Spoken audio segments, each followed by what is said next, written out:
Alhamdulillah kita masuki masih tentang sifatul huruf ya, kita masuk ke pelajaran yang keempat, sifat huruf yang berlawanan.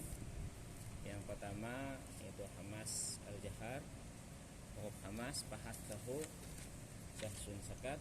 Kemudian yang kedua sifat yang berlawanan yaitu antara syiddah rafwah, dan di antara keduanya adalah tawasud.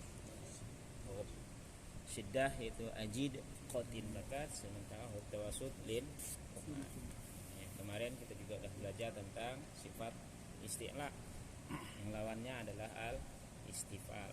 Sementara huruf isti'la bisa dengan singkatan khussa datin iz, khussa datin iz. Sekarang kita coba lihat sifat huruf yang berlawanan, yaitu yang keempat antara sifat itbaq dan itu lawannya infitah.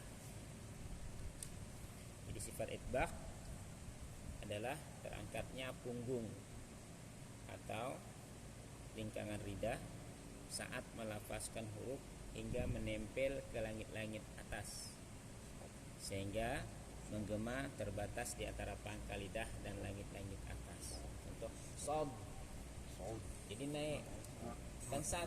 Kalau sad berarti dan kerja naik deh. Sob terasa. Sob dog to zo. Di lawannya al-in fitah atau munfatih. Jadi apa ini lawan munfatih? Lawan kata dari itbaq yaitu terbuka. Dari kata fatihah sama. Jadi munfatih terbukanya jarak antara lidah dan langit-langit, sehingga bunyi suaranya tidak terbatas antara lidah dan langit-langit, dan jumlah hurufnya kalau tadi 4 berarti sisanya 24. Jadi huruf hijaiyah kalau kita belajar tentang tajwid 28, jadi sisanya insyaallah kalau 4 sisanya 24 itu adalah huruf munfatih atau infitah ya. Jadi waktu kita mengucapkan tidak nempel ya. Kalau yang tadi kan nempel sob, dog, to, tidak boleh ta, to, kemudian zo. Ya, coba kita latih huruf ini tausiknya. So si su sos, so si su sos, su son soni sos, su son soni sos, naminal mus, naminal mus, ni masi so soni so, ni masi son soni so. Panggil lagi.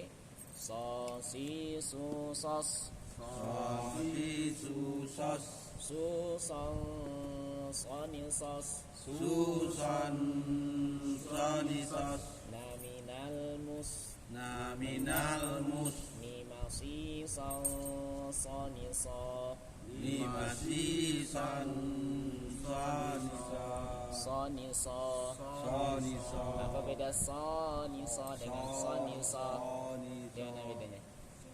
Kalau soni so dengan soni so, di mana bedanya tuh? Panjang-panjang. Jadi kalau panjang berarti kalau fathah tetap ada alif. Itu yang harus kita jaga. Karena dengan menambah alif mengubah ma. Jadi kenapa kita harus teliti dalam baca? Karena yang kita pahami, asal kita manjangkan bacaan itu berarti kita menambah satu huruf. Mi-nya kita panjang, berarti kita tambah ya sukun. Atau akad domahnya kita panjangkan, mu, seharusnya mu, kita panjang mu, berarti kita nambah satu huruf. Apa huruf yang kita tambah? Berarti waw. Nah, ini Quran, ini kata-kata Allah, kita tambah satu huruf, pahala ke dosa. Nah, itu yang jadi masalah. Makanya dituntut untuk belajar. Jadi kita tahu, oh ini pahala, ini dosa. Nah, kalau enggak, seumur hidup kita pun dosa terus. Menurut kita dapat pahala. Karena kita kan baca Quran, bagus nih Quran, betul. Tapi tidak berilmu. Maka syarat beramal itu harus dengan ilmu. Sehingga kita sadar. Nah, ini yang jarang orang yang mau mengambil. Oh ini tidak apa-apa lah. Ya tidak apa-apa. Kalau kita belajar tidak apa-apa. Karena orang belajar kenapa tidak apa-apa kan? Coba dipahami betul-betul. Kenapa Allah mengatakan atau Rasulullah mengatakan kalau kita pergi belajar tidak apa-apa. Kalau ulama mengatakan oh pergi belajar tidak apa-apa. Kenapa tidak apa-apa? Yang nama orang belajar pasti akhirnya nanti dia paham. Tapi kalau dia tidak paham, tidak belajar berarti. Masa asal panjang pendeknya kita tidak paham bertahun-tahun dijelaskan tidak paham. Pasti paham insyaallah lama-lama.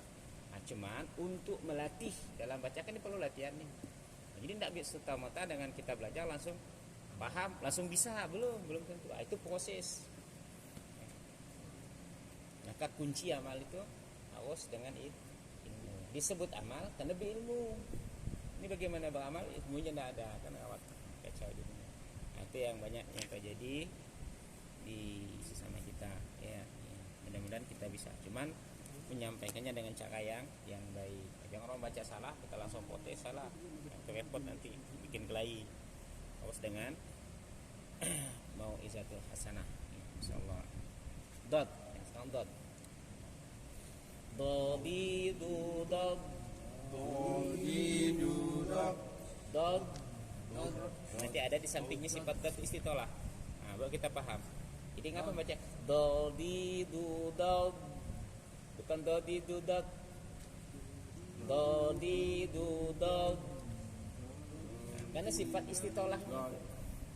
Dodi dudod.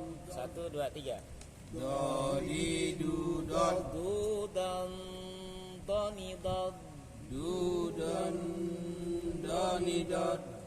Dia agak panjang. Isi sebut yang istitolah. Dod. Dudan doni dod. Dudan Doni dod. Bukan langsung doni dod ya, tapi doni dod. Nah, itu yang sebut yang istitolah. Bukan langsung deh. Makanya walau bukan walad do. Itu yang disebut istitolah. Nah, itu yang harus kita kenal betul-betul. Sehingga dalam beramal kita berhati-hati. Bukan asal amal. Itu aja begitu. Coba orang kerja sembarangan suka kita. Tidak ada yang suka saya rasa. Tapi kalau teliti bagus semua di sana. Do di du dog. Dodi dod.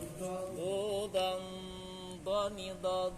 Dudan doni dod. Naminal mud. Naminal mud. Di mawdidon doni do. Lima didon doni dod. Nanti insyaallah pas di pelajaran sifat huruf yang tidak berlawanan. Ada sifat dot, sifatnya adalah istitolah. Kemudian to. Ini juga termasuk huruf al itbaq. Ya, al itbaq. Jadi nempel ya, lidah kita nempel, angkat. To ti tu tot. Dodi dudod. Nah, kalau pola to ti tu tot. Dodi dudod. Tu ton toni tot. Dudan doni dod. Naminal mut. Naminal mud. Nimati ton toni to. Nimati ton toni to. Ya, yang terakhir huruf itbaq adalah zo. Zo zi zu zaz. Zozi zuzaz. Zuzan zani zaz. Zuzan zonizaz. Naminal muz. Naminal mus. Nimazizan zani za. Nimazizan zonizaz. Nimazi zazizu. Mazi. Nimazizan zani za. Nimazi. 1 2 3. Nimazizan zonizaz. Zazizu zaz. Zozi zuzaz. Zuzan zani zaz. zuzan zanizas naminal muz naminal mus nimazizan zaniza nimazizan zaniza. ya alhamdulillah ini latih pelan-pelan insyaallah bisa. Nah, cuman bisanya kita karena kita udah berumur mungkin beda masih kita umur muda itu lebih cepat. Nah, biasanya kita udah berumur ini hari ini kita belajar ingat. Nah, nanti pulang ke rumah udah lupa gitu. Itu ya bedanya. Nah, cuman belajar karena nuntut pandai. Ingat kita belajar itu bukan untuk pandai, tapi kita belajar karena kita pengen cari ridha Allah. Kalau Allah dah ridha, jangankan pandai, lebih dari pandai kita dapat. Jadi ini tergantung daripada Allah. Maka kuncinya iman kita kepada Allah. Jadi kalau kita nuntut pandai, biasanya orang dah pandai belajar, berhenti dia belajar karena pandai. Kamu dia belajar lagi. Padahal belajar ilmu Allah itu luas. Bukankah diceritakan bahwa ilmu Allah itu macam kita celup tangan, tarik lagi, yang nempel itu yang ada di ini yang kita bagi semua mua di dunia ini, yang sisa nempel di tangan. Sementara ilmu Allah itu seperti lautan yang luas.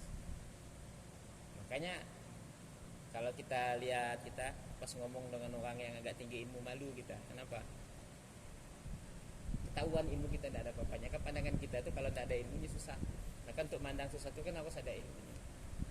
Mungkin dari pandangan kita dari segi tajwid kayak gini. Nah, nanti dari segi ilmu tauhid lain lagi cara pandangnya.